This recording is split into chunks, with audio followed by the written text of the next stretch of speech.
Merci, Monsieur le Premier ministre, pour ces parcours que vous avez évoqués devant la Commission. En votre qualité, comme je le disais, d'acteur important de notre histoire nationale, vous êtes l'une des personnes qui connaissent le mieux certains événements qui se sont produits dans le pays. Je me permets de poser peut-être une première question par rapport à l'évocation des années 90, 92. Vous avez parlé d'outrance et d'excès de la conférence nationale. J'ai noté mot à mot les expressions que vous avez utilisées. Pouvez-vous être un peu plus explicite sur ce point? Non, merci Monseigneur. Ce n'est pas moi qui utilise outrance, c'est la justification de la commission mixte paritaire qui a été installée quelque temps après l'arrestation de Kofigo. On a voulu revenir sur tout ce qui paraissait excessif à la conférence nationale. Ceci dit, il y a peu de leaders de l'opposition qui osent dire réellement que la conférence nationale a parfois été de travers. Mais il faut le reconnaître qu'il y a un certain nombre d'erreurs qui ont été commises. Parce que si nous ne le reconnaissons pas, demain peut-être, nous aurons à connaître les mêmes difficultés. La conférence nationale, dans son ensemble, est un succès. On ne peut pas dire que ce n'est pas un échec à 100%. Parce que c'est sur ces acquis que nous vivons un peu aujourd'hui, cas un cas, dans le cadre d'un certain nombre de principes démocratiques, respect des droits de l'homme et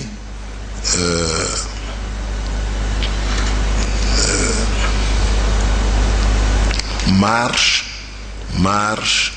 difficile, mais vers un développement plus solidaire. Parce que ça, c'était les grandes lignes de la conférence nationale. Donc, ça, c'est à l'actif de la conférence nationale. Au passif, une conférence nationale doit faire en sorte que tout le monde puisse être représenté. Nous n'avons pas fait l'effort nécessaire pour que tout le monde fût représenté convenablement. Les ministres du RPT qui étaient dans la salle ont passé vraiment des moments difficiles. C'était devenu une sorte de cour de justice. Et c'était devenu une sorte de forum où on anathématisait constamment. On jetait l'anathème sur le camp d'en face. Et lorsqu'on a vu le ministre Agbeome Kodjo pleurer, on en a fait une chanson.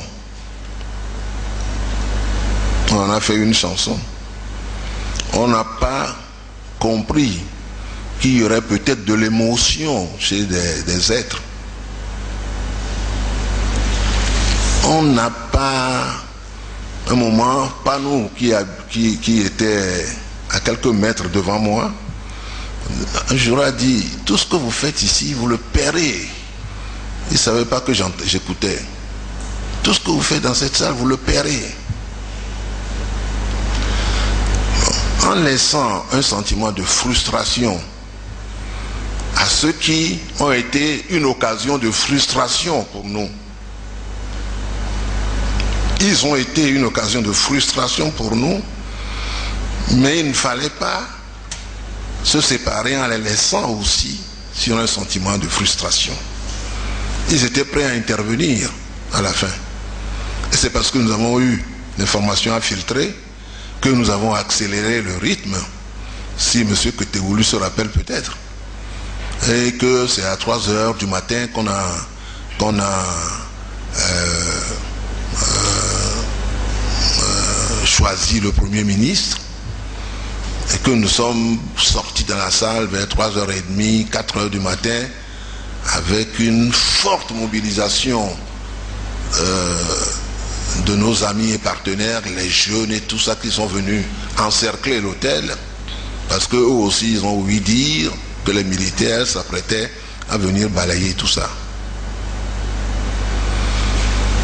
À mon avis, c'était aussi une erreur d'avoir enfourné 1200 personnes dans cette salle où finalement nous tombions malades les uns après les autres, parce que même si cette pièce était climatisée, cette foule qui vivait en permanence dans cette salle, dès qu'il y a quelqu'un qui avait un rhume un peu costaud, toute la rangée avait le rhume le lendemain, parce que l'air ne circulait pas convenablement dans cette pièce, et tout ça contribuait à l'énervement. Parfois on n'en a pas conscience, mais à participer à l'énervement de la salle. Nous avons fait cette erreur. Pourquoi? Parce que je crois que le code qui était 1 à l'époque n'était pas encore 2. Le code 1 craignait beaucoup le monde rural. Parce que la conférence nationale avait été faite sur la base d'un certain nombre de choses, les associations, les partis politiques, les religieux, le monde rural. Alors, je crois que le code 1 redoutait beaucoup le monde rural. Parce qu'on était parti de l'idée que ce sont des gens qui étaient tous acquis à Yadema, que le chef m'excuse, que les chefs qui doivent conduire le monde rural sont tous acquis à Yadema et que les représentants du monde rural tous étaient acquis à Yadema. C'était faux au RPT. C'était faux.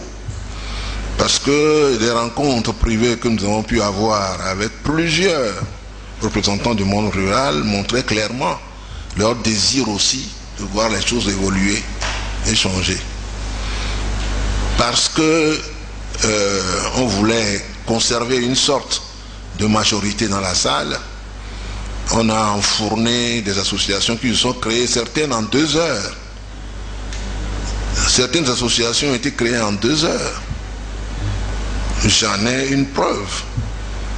Puisque le ministre Agobli, que vous avez tous connu, qui a disparu dans les conditions tragiques que nous savons, Agobli voulait aller à la conférence nationale, où d'ailleurs il a joué un grand rôle, notamment pour les questions militaires. Agobli voulait aller à la conférence nationale, mais pas dans le cadre d'un parti. Il n'avait pas encore formé son association, le fameux Caldan. En 2 heures, Agobli a formé, il avait déjà les statuts, il est parti les déposer au ministère de l'Intérieur, puisque c'est nous qui étions aux commandes. On lui a donné tout de suite un récépissé, et 2 heures après, le Caldan était sur la liste de ceux qui devaient aller à la conférence nationale. Et ça a été comme ça pour de nombreuses associations. Donc ça aussi, on aurait dû prendre modèle sur le Bénin. 350 personnes bien choisies, qui ont réfléchi aux problèmes de la nation, qui étaient capables de discuter une constitution. Vous savez comment on a adopté la constitution? À main levée. Êtes-vous pour le régime parlementaire? Ceux qui sont d'accord lèvent la main. Ceux qui ne sont pas d'accord, ceux qui s'abstiennent, on décompte. Quels sont ceux qui sont pour le régime présidentiel? On lève la main, on décompte, Qu'est-ce qu'ils sont pour le régime semi-présidentiel? C'est comme ça qu'on a adopté la Constitution, qui était la chose qu'on aurait dû faire en priorité. Mais pressé par le temps et les menaces sur la conférence nationale, c'est ce que nous avons fait. Donc je dirais que il y a ces erreurs et puis il y avait une volonté à la conférence nationale un peu de, ce sont peut-être les outrances et les trucs, d'amenuiser complètement le RPT, sinon de le voir ne participant à rien du tout. Alors ça aussi, c'était pas tellement normal. Voilà, Monseigneur, je crois que je n'ai pas oublié quelque chose d'important. Merci pour cette réponse qui clarifie les choses, les idées à notre niveau. Merci, Monsieur le Premier ministre. Je donne la parole à la vice-présidente. Merci, Monseigneur. Excellence, Monsieur le Premier ministre. On construit l'avenir en tenant compte du passé. Et en me référant à la conférence nationale, je suis heureuse que vous, en tant que leader, vous nous disiez ce qui était acquis comme positif, mais également des erreurs qui pourront aider pour le futur. Nous y étions à la conférence. L'impression qu'on avait, c'est qu'il y avait des accusés, jugés, condamnés, sans défense et sans parole. Mais je voulais savoir, est-ce qu'avec le temps de recul, les objectifs que vous aviez pour proposer la conférence nationale, à savoir un peu de démocratie, le respect des droits de l'homme, etc., avec le temps de recul, pensez-vous que les gens poursuivaient les mêmes objectifs que vous ou avaient d'autres objectifs inavoués que vous ne saviez pas avec le recul? Merci. Merci, Madame la vice-présidente. On se connaît très bien et vous savez dans quelle estime je tiens vous-même et votre famille. Donc, ce que vous me posez comme question est une question très importante. Quand on est dans un groupement aussi divers, on ne peut pas être tous sur le même degré de connaissance d'un certain nombre de choses. On ne peut pas toujours être sur la même longueur d'onde. Probablement qu'il y avait des gens qui voulaient, à travers la conférence nationale, faire un passage en force. Probablement. Je ne peux pas donner des noms, ni dire celui-ci voulait ceci, celui-ci voulait cela. Mais maintenant, avec le recul, on peut imaginer cela. Beaucoup imaginaient la conférence nationale comme un tremplin pour devenir président de la République. D'aucuns imaginaient la conférence nationale comme quelque chose qui devait permettre au Togo de basculer dans un système plus socialiste. Ça aussi c'est possible. Mais dans l'ensemble, nous voulions quand même la démocratie, les droits de l'homme et l'alternance. Nous le voulions. Nous voulions l'alternance sans fusil. Parce que si quelqu'un vient me trouver moi et de me coller pour dire que il faut faire l'alternance avec une armée, il sait que je ne donnerai jamais mon accord. Si nous avions pu réussir à faire venir le président et Adema à l'ouverture et à la clôture, si nous n'avions pas jeté l'opprobre sur Monseigneur Kodjoro parce qu'il a été rendre compte dès le début à au président Yadema, ce qu'il aurait dû continuer à faire malgré les critiques acerbes qui ont été dirigées contre lui. Parce qu'on a bien vu comment Kérékou a réagi. Mais Monseigneur de Souza allait le voir tout le temps, aplanissait les chemins du Seigneur. C'est le temps de l'Avent chez nous, les catholiques. Il fallait combler les vallées et polir les bords des choses. Nous n'avons pas su utiliser Yadema lui-même pour faire au pays des progrès. C'est un homme qui a peut-être attendu. Il a peut-être attendu. J'étais l'un des plus farouches partisans de ce qu'on devrait donner des garanties au chef d'État. Qu'on ne peut pas avancer si nous ne disons pas au chef d'État, quel qu'il soit, que lorsque tu n'es plus chef d'État, tu n'auras plus rien du tout. C'est en assurant une respectabilité au chef de l'État que vous voulez voir partir, en lui assurant un certain nombre d'avantages qui existent dans les pays beaucoup plus démocratiques que les nôtres, que la personne peut se dire, bon, c'est un changement de système que ces messieurs veulent, ce n'est pas ma liquidation physique et personnelle que ces messieurs vivent.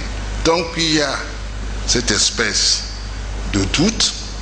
Vous trouverez rarement des gens qui acceptent de partir. Il y a des cas encore aujourd'hui sur le continent africain. Des chefs d'État qui sont prisonniers de leur place. C'est le cas de Mugabe, par exemple. Lorsque ce que vous ouvrez comme perspective à un chef d'État, c'est la prison, le jugement à la Cour internationale de justice ou chez Moreno Ocampo là-bas, ou la mort, lorsque vous ouvrez ces perspectives au chef d'État, il refuse de partir, il se dit, vaut mieux que je reste ici, on va voir ce qu'on va voir. Surtout que lui était accoudé à une armée qui n'était pas négligeable.